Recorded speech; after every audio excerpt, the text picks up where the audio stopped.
Rich people love sex. Or if you're Foucault, the bourgeoisies loved sex.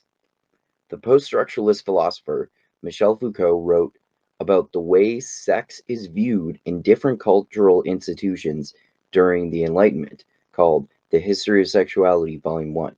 He gets into his counterintuitive claim that during the Enlightenment, snooty rich people actually fully embrace sex and sexuality into the very hearts of their souls. They were not forced to nullify sex in order to put those who were dominated by it to work. The body was more preoccupied by sex than any other aspect of the body. Sex obtained the body's attention and cultivated it with fear, curiosity, and excitement. The bourgeoisie made sex identical to the body, or at least made the body subordinate to sex. This is because they attributed a mysterious power to sex. The body staked its life and death on sex by making it fully responsible for its future welfare. See? Rich people were not puritanically disgusted by sex during the Enlightenment at all, contrary to what some dumb pseudo intellectuals might tell you. They were so fucking obsessed with it that, at least to Foucault, they made sex responsible for their future and a matter of goddamn life and death, man.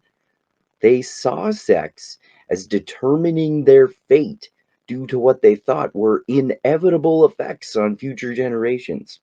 For example, remember from a previous video on this book that I did that even straight people were outlawed from performing quote unquote homosexual acts like anal sex. This is because cultural institutions such as religion, science, and government determined that basically anything that isn't missionary between a heterosexual man and a heterosexual woman is sinful, biologically flawed, and illegal.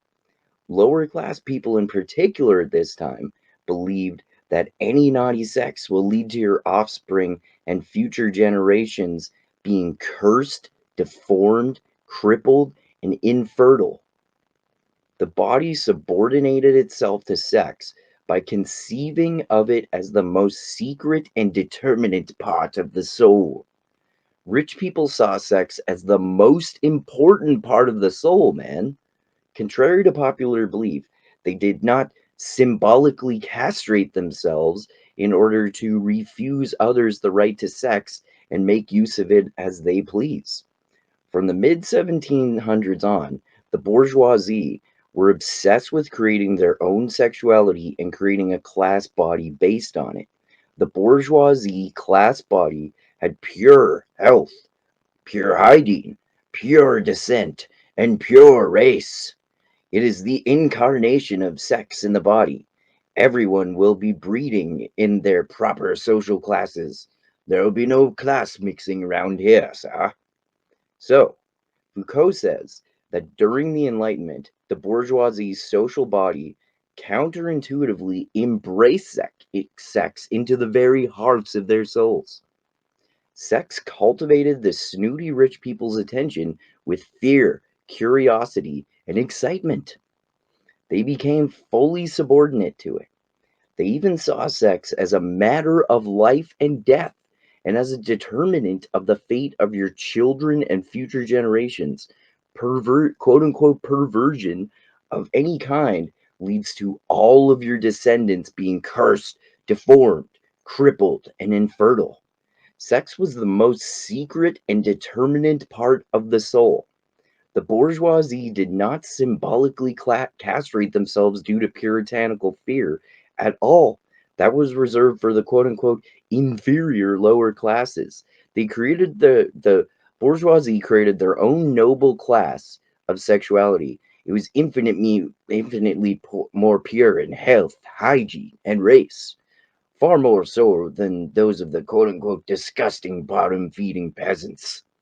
They must be entirely separate from the divine, snooty, rich people's sex. Do not tarnish your nobility by having sex with someone below your class. There shall be no mass class mixing here, good sir. The bourgeoisie loved sex. Or, Rich people love sex. The rich elites.